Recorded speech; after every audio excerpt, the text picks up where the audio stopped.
ឃើញថាជំងឺគ្រុនឈាមណាហក់ឡើងខ្ពស់មែនទែនមិនថាទាំងក្មេងមិនថាទាំងចាស់ទេមានគ្រប់វ័យតែម្ដងអញ្ចឹងខ្ញុំចង់ផ្ញើសារទូទៅជូនទៅកាន់បងប្អូនឲ្យប្រយ័ត្នខ្លួនជាមួយនឹងជំងឺគ្រុនឈាមហើយមាន3ចំណុចដែលខ្ញុំចង់ដាស់តឿនទី1នោះគឺពាក់ព័ន្ធជាមួយនឹងសុខភាពរបស់ខ្លួនឯងផ្ទាល់តែម្ដងបាទកុំអាសាដោះអាវខ្លាំងពេកហើយបើក្មេងៗវាច្រើនចូលចិត្តដោះសម្លៀកបំពាក់ហ្នឹងអញ្ចឹង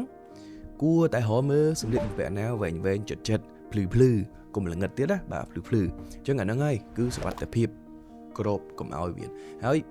ទី2នោះគឺពាក់ព័ន្ធជាមួយនឹងបាទបរិយាកាសជុំវិញហើយនឹងប្រភពនៃមូសបាទប្រភពនៃមូសកើតចេញពីណាកើតចេញពីទឹកបាទកើតចេញពីទឹកអញ្ចឹងរកមើលជុំវិញផ្ទះហ្នឹង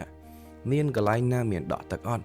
អ្នកខ្លះគាត់មានពីងអ្នកខ្លះគាត់មានអាងអ្នកខ្លះគាត់មានកង់ឡាននៅក្បែរហ្នឹងឬក៏កលិចកលុកណាមួយដែលជាប្រភពនៃមូសអ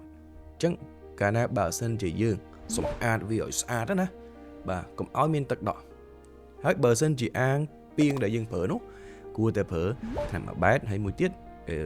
មានដូចជាកូនត្រីតូចហ្នឹងអាចនៅក្នុងហ្នឹងទៅក៏អាចនឹងកម្ចាត់ប្រភពនៃមូសដែរហើយទី3គឺពាក់ព័ន្ធជាមួយនឹងស្ថានភាពបាទអាការៈរបស់យើងផ្ទាល់តែម្ដងបើសិនជាមានកម្ដៅរបស់យើងនេះ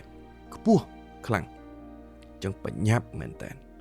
មើលមន្ទីរពេទ្យឬក៏មណ្ឌលសុខភាពដែលនៅជិតផ្ទះទៅឲ្យលឿនបាទដើម្បីវិភាគមើលថាតើ